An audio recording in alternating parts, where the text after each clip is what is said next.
에스겔 선지자가 예고한 내용을 염두에 두고 오늘 본문을 중심해서 말씀을 듣겠습니다. 사람이 자신을 잘 안다는 것이 참 중요하죠. 자신을 잘 모르면 세월을 자꾸 허비할 수 있죠. 내가 어떤 성격이고 어떤 장점이 있고 단점이 있고 어떤 것을 좋아하고 싫어하는지, 물론 이런 점도 아는 것이 좋겠는데 이보다 사람이 무엇인가 하는 본질적인 문제, 나는 누구인가? 어디에서 와서 이렇게 살다가 생을 마감하는가? 나는 누구인가 하는 이 문제, 이것은 잘 알아야 하죠. 이를 잘 모르면 생애를 허비해 버리죠. 마약에 깊이 빠진 사람들은 일생을 허비할 수도 있죠. 도박에 빠진 사람도 그렇습니다. 이건 극단적인 예입니다만, 내가 누구인지 그 본질을 잘 모르면 생애를 허비하게 되죠. 우리가 우리 자신을 잘 알 필요가 있습니다. 나는 누구인가? 그리스도인이면 그리스도인은 도대체 어떤 사람인가? 그리스도인이란 정체가 무엇인가? 이 점을 우리가 잘 알기 위해서는 우리를 지으신 하나님 앞에 가서 말씀을 들어야 하죠. 성경 말씀으로 돌아가야 합니다. 특히 오늘 본문 성령 강림 사건인데 이것을 아는 것이 우리에게 매우 중요합니다. 성령 강림 사건은 우리가 앞에서 본문도 읽었지만 구약의 선지자들이 다 예고한 성취의 말씀이죠. 그리고 마지막 선지자인 세례자 요한까지도 예고한 말씀의 성취입니다. 그리고 예수님까지도 성령을 보내리라 하고 약속하신 말씀의 성취가 바로 오순절 성령 강림 사건입니다. 그럼 이 성령 강림의 사건을 잘 안다는 것은 구약에도 예고를 했고 예수 그리스도까지도 예고를 했으니까 구약 성경도 알고 그리스도에게 연결이 되는 것까지도 알게 된다는 거죠. 그러니까 성령 강림 사건을 안다는 것은 매우 중요하죠. 그뿐만 아니고 우리의 근거를 아는 것입니다. 성령 강림 사건이 있음과 동시에 예루살렘 교회가 출발하지 않았습니까? 예루살렘 교회는 교회인 우리의 출발 지점입니다. 우리의 소속의 근원지입니다. 그리스도인의 소속의 근원지입니다. 그러므로 성령 강림 사건을 제대로 바르게 안다는 것이 매우 중요합니다. 성령 강림 사건이 있어서 오늘 우리도 예루살렘 교회의 노선을 타고 와서 여기에 존재한 교회에 참여한 겁니다. 그리스도와 연합해서 이 예수님의 교회에 참여한 것입니다. 그러므로 우리의 근거지, 근원지를 잘 알 필요가 있죠. 마땅히 알아야죠. 그래야 우리가 어느 노선에 서 있는지 이 점을 잘 알 수가 있습니다. 오순절 성령 강림 사건이 무엇인가? 성령께서 공식적으로 오신 이것이 무엇인가? 한마디로 말하면 예수 그리스도께서 신으로 오신 사건입니다. 지난 시간에 말미에서 생각을 했죠. 예수 그리스도께서 십자가에 죽으심으로 우리의 구원을 다 이루어 놓으시고 부활하셨습니다. 부활하신 예수님의 신분은 고린도전서 15장, 지난 시간에 생각한 건데요. 고린도전서 15장 45절에 마지막 아담으로 오신 신분인데 그 신분을 칭하기를 살려주는 신이라고 했지 않습니까? 우리를 살려주는 신의 신분을 가지신 것입니다. 그러니까 우리가 그리스도와 연합이 되면 그리스도께서 살려주시는 분이시니까 우리가 새 생명을 받아서 살고, 또 장차 육체가 부활할 때 영원한 생명을 부여해 주십니다. 그때만 아니고 지금도 부활의 생명을 부여해 주시죠. 이렇게 살려주는 신으로, 신의 신분으로 하늘에 오르셨습니다. 살려주는 신으로 하늘에 오르셔서 성령을 완전하게 영원히 100% 소유하셨습니다. 성령을 100% 영원히 소유하신 그리스도께서 살려주는 신으로 오신 것이 바로 성령 강림 사건입니다. 성령께서 공식적으로 오셨고, 이는 그리스도께서 신으로 오신 것입니다. 이렇게 생각하면 성령 하나님과 이위이신 그리스도와 뗄 수 없는 하나입니다. 물론 위격은 다르다고 했습니다. 그리스도께서 신으로 강림하셨을 때도 부활하신 육체는 하늘 보좌 우편에 계셨죠. 그러니까 엄연히 다릅니다. 그러나 사역은 같다고 했습니다. 성령 하나님께서 하시는 일은 이제 오순절 성령 강림이 임함으로 공식적으로 일을 시작하게 되었는데, 전면에서 삼위 하나님께서 일을 같이 하시지만 전면에서 성령께서 하신 일을 하시는데, 성령께서 하시는 일이 무엇입니까? 독립적으로 무엇을 하시는가요? 아니면 그리스도께서 지금까지 구속의 사역을 하셨는데 그 일을 보태어주는 일을 하십니까? 그렇지 않고 그리스도께서 하신 모든 일을 나타내시는 분입니다. 그리스도를 나타내시는 분입니다. 그렇다면 성령께서 하시는 일과 그리스도께서 하시는 일과는 같습니다. 분리할 수 없습니다. 그리스도께서 살려주는 신분으로 부활하셔서 이제 하늘에 오르시기 직전에 우리가 잘 아는 말씀이죠. 내가 분부한 모든 것을 가르쳐 지키게 하라 하시고 볼지어다. 내가 세상 끝날까지 너희 교회와 함께 하리라 하셨지 않습니까? 이런 약속을 하고 하늘에 오르셨습니다. 그래서 신의 신분으로 강림하셨습니다.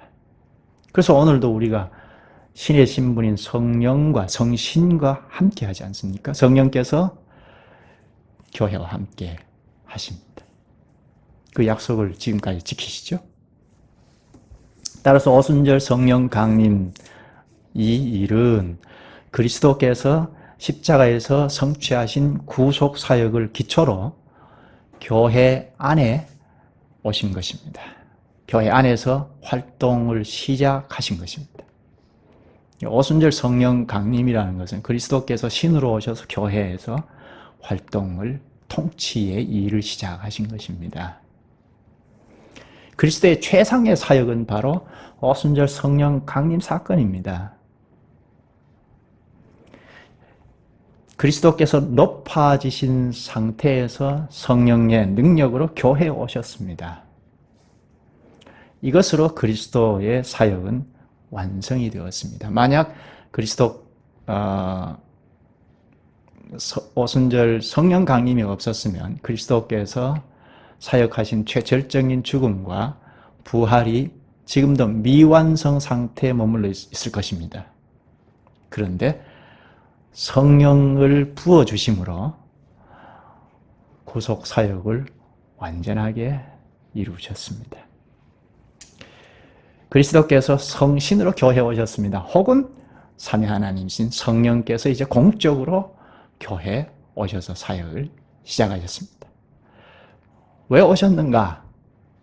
이 점도 좀 더 생각할 필요가 있죠.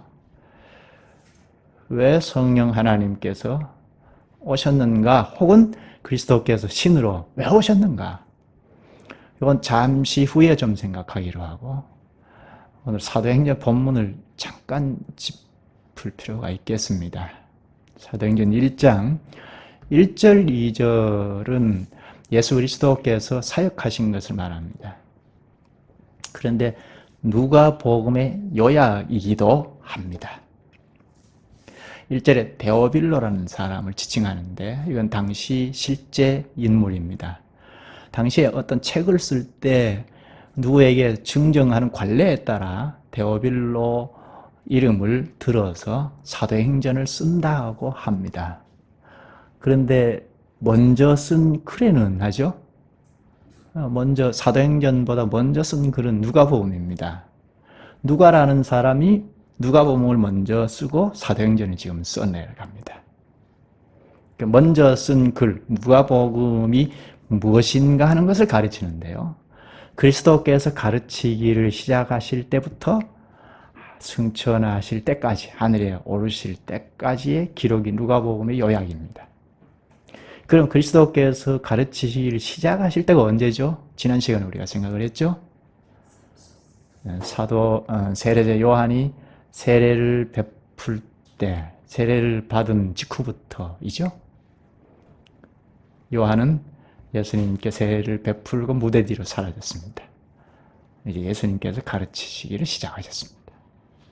이 누가복음은 예수님께서 가르치시기를 시작하신부터 하늘에 오르실 때까지의 기록. 이게 누가복음의 요약입니다. 그리고 3절에는 예수님께서 십자가의 고난을 받으셨다고 하고 그리고 부활하셔서 40일 동안 가르치셨다는 것을 말합니다. 그리고 4절에는 중요한 약속을 하는데요. 성령을 보내리라는 약속을 합니다. 이것은 본문을 좀 읽고 지나갈까요? 4절 보십시다.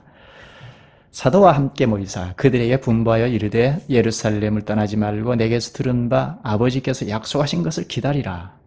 예루살렘을 떠나지 말라고 하죠. 약속하신 것을 기다리라 합니다. 성령을 보낼 거라는 약속은 아버지께서도 하셨고 예수님 자신도 하셨습니다.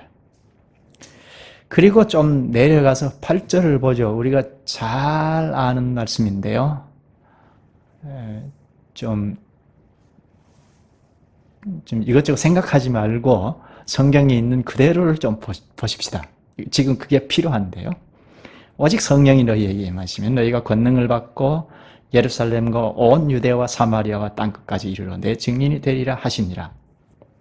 여러분 선지식이 다 있으실 텐데 이건 설교를 늘 많이 듣고 되뇌이고 하는 것이니까 그걸 좀 내려놓고 읽으신 이 내용만 우선 좀 생각을 하고 여기 증인이 되리라 하죠. 증인은 보고 들은 그대로를 말하는 자이죠. 그리스도의 증인이니까 그리스도를 보고 들은 그대로, 배운 그대로, 아는 그대로를 말하는 거죠. 그리스도의 증인이 된다는 건 때로는 손해를 보는 것이기도 하고 때로는 순교일 수도 있습니다. 목숨을 내놓는 일일 수도 있습니다. 증인은 거짓말하면 안 되잖아요. 그러니까 사실 그대로를 말하는 자인데 특히 당시에는 목숨을 내놓는 일입니다. 당시는 여기 특히 땅끝이라고 했는데요. 당시로 생각을 해야죠. 첫째는 당시로 생각해야죠. 살아있는 사도들에게 첫째 이야기했으니까요. 그러니까 우리가 가질 이 사명은 2차적인 거, 파생된 거고 본문에서 말하는 것은 당시 땅끝은 어디일까요? 로마입니다. 사도 시대 때에 로마 교회가 서지 않았습니까? 로마 지역까지, 로마 도시에까지 복음이 전달이 되어서 그리스도의 증인 노릇해서 교회가 서는 것이 당시 사명입니다. 부활의 주님이 40일 동안 하나님 나라를 다 가르치시고 하늘에 오르셨습니다.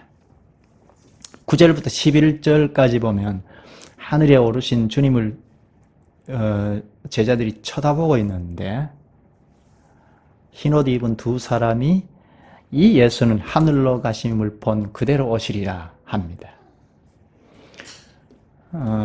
지금까지 본 본문 4절에서 여기 11절까지에서 크게 생각할 점, 기대하게 하는 게 두 가지이죠. 무엇이죠? 성령 강림, 성령을 보내리라는 것, 그리고 하나는 그리스도의 재림입니다. 두 가지 잠깐 생각할까요? 성령 강림. 성령 강림은 사도행전 2장에 가면 강림하죠. 성령이 강림하면 바로 예루살렘 교회가 출범해서 시작하죠. 그 예루살렘 교회에서부터 시작되어서 오늘 우리에게까지 왔는데요. 그러니까 성령 강림은 교회 시대가 시작된다는 겁니다. 예수님께서 하늘로 올라가시기 직전에 성령 강림을 기다리라 하셨는데 이제 성령 강림과 동시에 교회 시대가 열릴 것을 계승하고 하늘에 오르셨습니다. 마치 세례자 요한이 세례를 베풀고 무대 뒤로 사라진 것처럼 예수님께서 예루살렘을 떠나지 말고 성령을 기다리라 하신 이 약속을 하고 하늘에 오르신 것은 이제 성령 강림과 동시에 교회 시대가 펼쳐질 것이라는 것을 연결시켜주고 하늘에 오르신 것입니다. 따라서 하늘에 오르셨다는 것, 승천하셨다는 것은 주님께서 성령과 앞으로 성령과 말씀으로 통치하는 교회 시대가 열릴 것이라는 것을 기대하게 합니다. 특히 당시에는 제자들이 다 기대한 것이 바로 성령 강림, 성령 시대 혹은 교회 시대가 열릴 것이라는 기대를 할 만했죠. 그리고 하나는 무엇이라고요? 예수님이 재림을 기대하게 합니다. 하늘로 오르신 그대로 다시 오실 거라고 하죠. 그리스도께서 다시 오실 때는 교회가 완성될 것입니다. 그때는 하나님의 명예가 완전히 회복될 겁니다. 영광스럽게 될 겁니다. 우리도 그 영광에 다 참여할 것입니다. 이 상황에서 제자들이 어떻게 했을까요? 여기 제자들은 12명만이 아니죠. 최소한 한 120여 명, 150여 명쯤 될 겁니다. 어떻게 했을까요? 성령 강림과 그리스도의 재림을 들은 제자들은 특히 성령을 보내리라, 예루살렘을 떠나지 말라 한 약속을 믿는 사람들은 흩어지지 않고 예루살렘에 모였겠죠? 본문 12절 이하를 보면 어느 다락방에 모였습니다. 한 120명쯤 된다고 합니다. 그럼 이미 교회이죠. 교회의 태동입니다. 예루살렘 교회가 설 기반이죠. 그리고 가룟 유다로 골이 생긴 사도를 한 명 뽑습니다. 그리고 2장으로 넘어가면 한 곳에 모여서 기도하는데 성령이 강림합니다. 희귀한 현상이 동반이 되었죠. 이 문제를 좀 잘 봐야 합니다. 2절, 3절 볼까요? 급하고 제가 뽑으면 급하고 강한 바람 같은 소리, 또 혀같이 갈라지는 불이 임한 것, 또 쭉 내려가서 보면 방언한 것. 이게 뭘까요? 무엇 때문에 이런 현상이 일어났을까요? 무엇 때문에 이런 현상이 동반이 되었습니까? 성령 하나님께서 공적으로 강림하시니까 이런 현상이 동반이 되었습니다. 성령이 왔다, 성령이 오지 않았느냐 하는 표시로 현상이 동반이 되었습니다. 오늘날에는 이런 현상이 동반이 되지 않죠? 그리스도와 연합의 세례를 받는 자들이 교회 안에 생기는데, 세례를 받으면, 아니면 그 세례 받기 전에 성령을 받는 사람 있죠? 그런 사람에게 이런 현상이 동반이 되지 않죠? 왜 그럴까요? 마치 이런 겁니다. 우리 집에 손님이 왔다 하는 사인으로 초인종을 딩동하고 누르는 것과 같습니다. 그래서 집안에 들어오면 교제하는데 힘을 쓰죠. 다시 초인종을 누를 까닭이 없습니다. 성령 하나님께서 당시에 공식적으로 이제 왔다 하는 것을 보여주기 위한 사인으로 현상이 동반된 것입니다. 그러나 사도 시대 이후에는 이런 현상이 동반되지 않습니다. 공적으로 성령 오심이 무슨 뜻인가? 성령 강림은 한마디로 그리스도께서 살려주는 신으로 오신 것이다 했죠, 앞에서. 둘째, 그리스도께서 십자가에서 구속사역을 성취하신 데에 대한 보상이기도 합니다. 그래서 성령은 교회에 주신 선물이라고 하죠. 아버지께서 그리스도를 통하여 성령을 교회에 선물로 주신 겁니다. 셋째, 그리스도께서 재림하실 때 시행하실 불세례를 예고한 것입니다. 그건 2장 3절입니다. 성령 강림으로 혀같이 갈라지는 불이 각 사람에게 임했습니다. 이것은 그리스도께서 재림하실 때에 불세례를 행할 것을 예고한 것입니다. 그렇게 볼 수 있습니다. 그리스도께서 다시 오실 때 불로 대대적인 심판을 행하실 것입니다. 요한계시록 21장에 가면 있죠. 넷째, 성령 강림은 시대를 가르는 것입니다. 이것이 중요합니다. 이제 성령께서 일하시는 시대가 열렸다는 것입니다. 또는 그리스도의 교회가 일하는 시대가 시작되었다는 것입니다. 오순절 성령 강림은 새 이스라엘 시대가 열렸다는 것을 공적으로 알리는 것입니다. 우리가 몇 주 전에 구약의 예고를 보지 않았습니까? 선지자들 통하여서 예고를 보았는데, 특히 앞에서 읽은 본문 에스겔서 36장에서 성령을 보낼 것을 예고하지 않았습니까? 그걸 좀 또 올리면 좋겠습니다. 제가 30 중에 23절에 보면 26절, 27절을 좀 읽고 그 전에 23절을 보면 하나님께서 훼손된 자기 명예를 회복하겠다고 약속하십니다. 그 약속이 오순절 성령 강림에서 성취된 겁니다.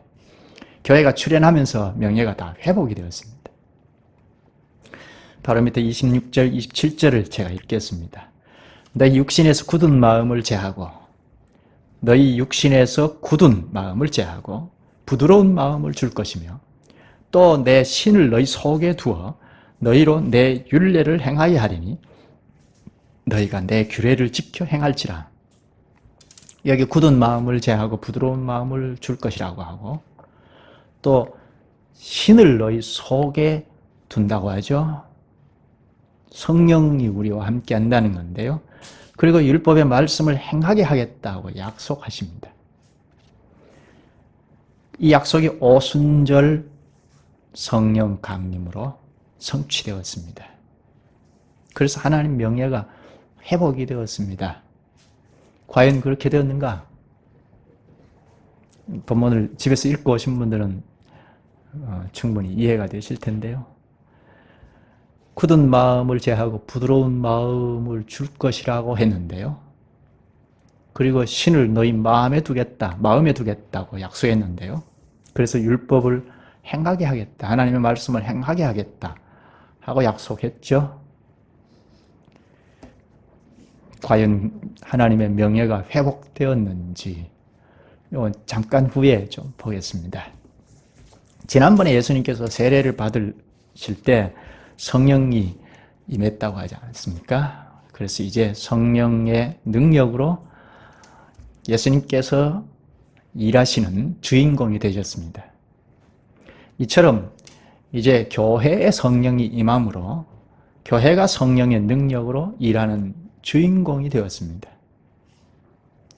물론 그리스도께서 일을 하시는데 수적으로 일하는 그런 점에서 주인공이라는 말입니다.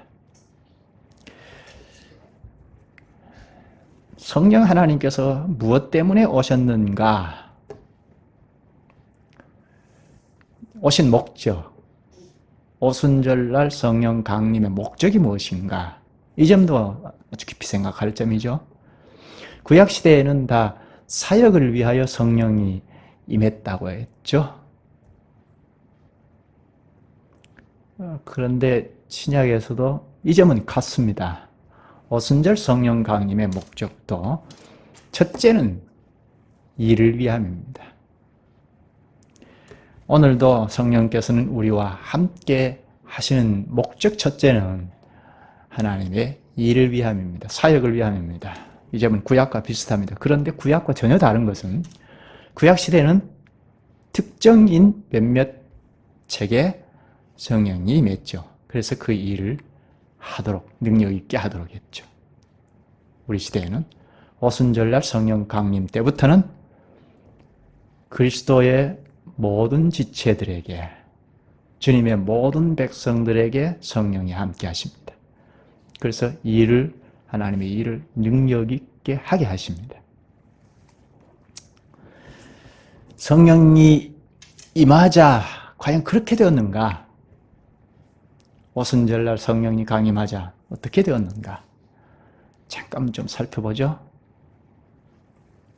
성령이 강림하자 바로 사도들이 그리스도를 전하죠. 오순절 절기를 지키러 왔던 유대인들이 이게 뭐냐 하고 소리를 듣고 아마 모였을 텐데 그들 앞에서 그리스도를 전하죠. 이 사도들이 그전에는 어떻게 했습니까? 예수님 죽으셨을 때만 해도 두려워서 벌벌 떨었습니다.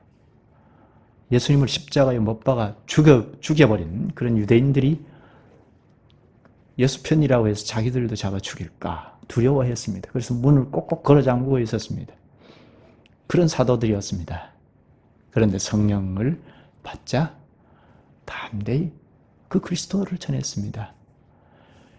당시에 그리스도를 전했다는 것은 그리스도께서 이단자로 몰아붙여서 유대인들이 십자가에 못 박아 죽여버렸거든요. 근데 그 그리스도를 전한다는 것은 목숨을 내놓는 일입니다. 근데 성령의 능력으로 담대히 그리스도를 전했습니다. 죽을 각오하고 전한 거죠. 예루살렘 교회가 이제 딱 출범했습니다. 사도들이 죽을 각오하고 그리스도가 살아났다 전하자 회개하고 예루살렘 교회가 출범이 되었습니다. 예루살렘 교회가 출범이 되어서 힘차게 전진해 나가는데 유대인들이 그에 비례해서 힘차게 박해합니다.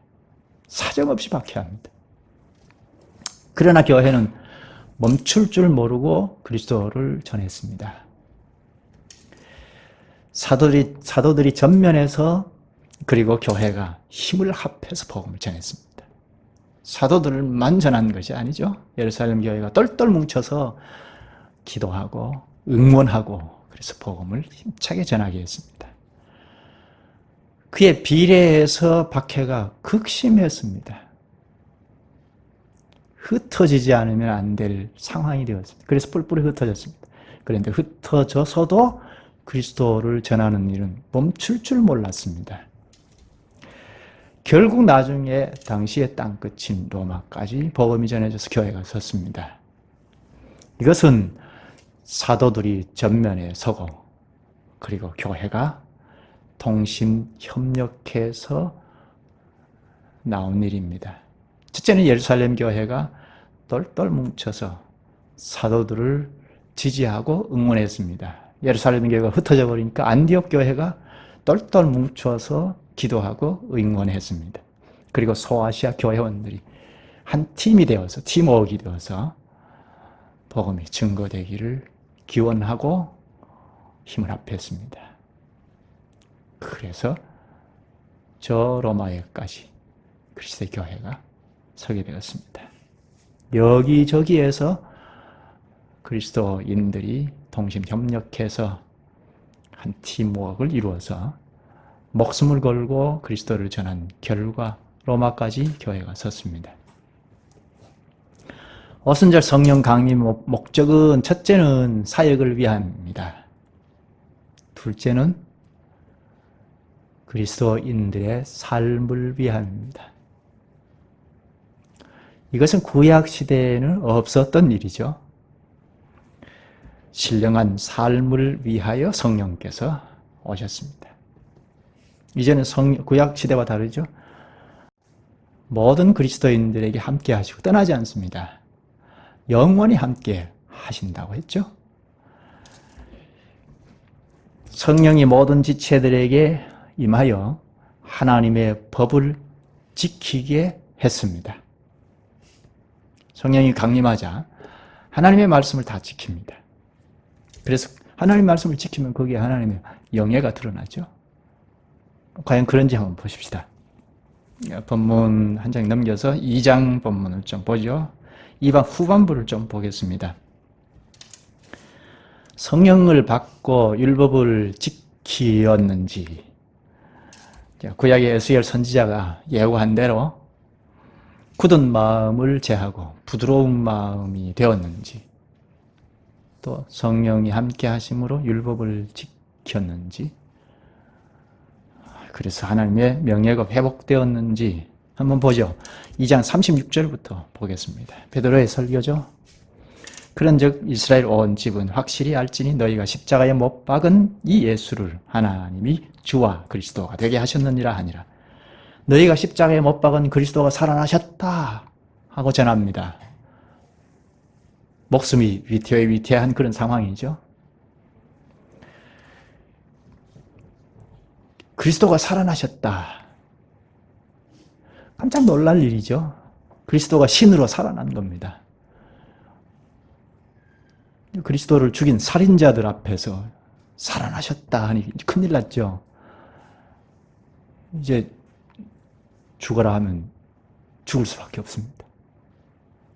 죽었는데 살아났으니까 그 그리스도가 너는 죽을 죄인이야 하면 죽을 수밖에 없습니다. 너 지옥 가 하면 갈 수밖에 없죠. 큰일 났습니다. 그래서 호소합니다. 어찌할꼬. 37절에 그러죠. 형제들아 우리가 어찌할꼬 합니다. 죽게 생겼으니까 도움을 청하는 겁니다. 38절에 베드로가 이르되 너희가 회개하여 각각 예수 그리스도의 이름으로 세례를 받고 죄사함을 받으라. 그리하면 성령을 선물로 받으리니. 회개하라. 그리스도의 이름으로 세례를 받으라. 성령을 선물로 받는다. 하죠. 이것은 이미 오래전에 약속한 거라고 합니다. 40절에 또 여러 말로 가르쳤다고 합니다. 41절에 그 말을 받는 사람들은 세례를 받았다고 합니다. 그러니까 오순절 절기를 지키러 온 유대인들이 다 받은 것이 아니고 회개하라 하고 또 말을 전했는데 그 말을 다 받은 사람들이 세례를 받았다고 합니다. 부드러운 마음을 볼 수 있죠.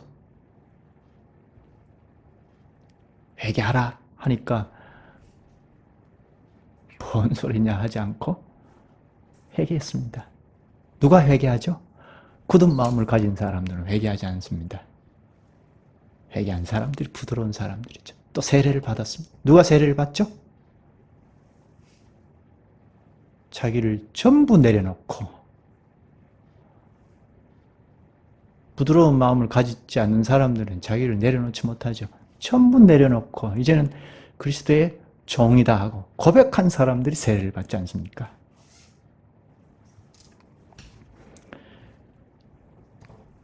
그 다음에 율법의 말씀을 지키는 것을 보죠. 그 다음 44절부터입니다.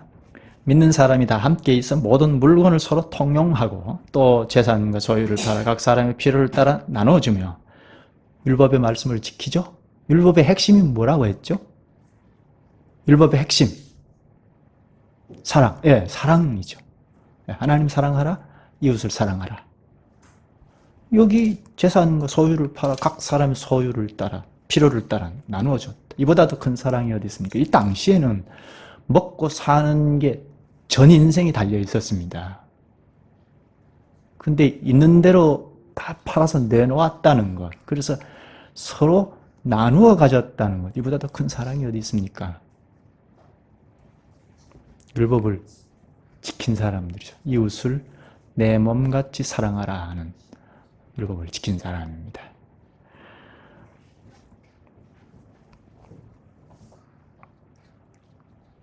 성령을 받은 결과죠. 성령을 받았다는 것은 하나님 전부를, 하나님의 사랑 전부를 받았다는 겁니다. 성령 하나님이 우리 가운데 오셨으니까 전부를 받은 거죠. 하나님께서 전부를 우리에게 주신 겁니다. 또 하나, 우리를 구원하기 위하여 하나님께서 전부를 다 잃어버렸습니다.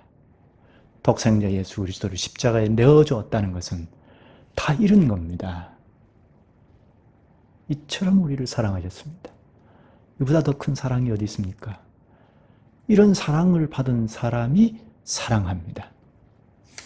사랑할 때 여러분, 이웃이 결함이 없고 완벽하니까 사랑합니까?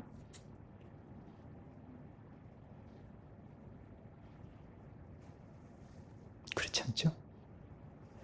하나님의 사랑을 받았으니까 나도 나누는 겁니다. 특히 교회원끼리의 사랑은 그리스도의 몸을 이룬 지체들이니까 본능적으로 사랑하는 것입니다. 당시나 지금이나 내 이웃이 결함이 없고 그저 사랑할 만한 조건만 있어서 사랑합니까? 그렇지 않습니다. 그 사람 안에 성령이 있으니까 사랑합니다. 살려주는 신인 그리스도께서 계시니까 사랑하는 겁니다. 부활하신 그리스도의 생명이 있으니까 사랑합니다. 성령의 능력으로 사랑할 마음이 생겨서 사랑하는 겁니다. 불신자를 사랑하는 것도 마찬가지입니다. 하나님의 것 전부를 받은 그 큰 사랑을 가졌으니까 나누어 주는 겁니다. 위로 하나님을 사랑하라는 율법도 행합니다. 그 밑에 46절입니다. 날마다 마음을 같이하여 성전에 모이기를 힘쓰고 집에서 떡을 떼며 기쁨과 순전한 마음으로 음식을 먹고 하나님을 찬미하며 또 온 백성에게 칭송을 받으니 주께서 구원받는 사람을 날마다 더하게 하시니라. 하나님을 찬미하는 것. 기록할 때 누가가 이렇게 축약해서 기록했는데 하나님을 찬미하는 것, 예배죠. 예배가 무엇입니까? 우리 전부를 주님 앞에 주님의 것입니다 하고 표시하는 거죠. 나에게 있는 것 전부 하나님의 것이니까 기도로, 찬송으로, 헌금으로 돌려드리는 전부가 예배이죠. 예배를 예배답게 드리는 자가 바로 하나님을 사랑하는 거죠. 예배가 하나님을 사랑하는 표시를 하는 겁니다. 율법을 행하죠. 예배를 잘 드리는 사람은 하나님을 사랑하는 겁니다. 성령의 능력으로 교회가 율법을 지키고 행합니다. 이웃을 내 몸같이 사랑하고 위로 하나님을 사랑합니다. 여기서 하나님의 명예가 회복이 되죠. 여기 온 백성에게 칭송을 받으니 하죠. 당신은 유대인들로부터 칭송을 받았죠. 예배답게 잘 드리면서 온 백성에게 칭송을 받습니다. 하나님의 명예가 회복이 되죠. 하나님의 명예가 만방에 드러났습니다. 이렇게 오순절 성령 강림의 목적은 우리의 삶을 위함입니다. 여기서부터 우리의 삶의 현실로 돌아가면 파급이 되죠. 우리 마음에 임한 성령께서 그리스도인답게 살게 하십니다. 설교를 시작하면서 나는 누구인가 하고 물으면서 시작을 했습니다. 나는 그리스도인이다 하는 것. 입에 발린 소리로 하는 것이 아니고 그리스도께서 성신으로 나와 함께 하시기에 그리스도인입니다. 성령께서 우리의 삶을 핸들링해서 살게 하시는 그런 존재가 그리스도인입니다. 다음에 이 점 좀 더 생각하겠습니다. 기도하시죠.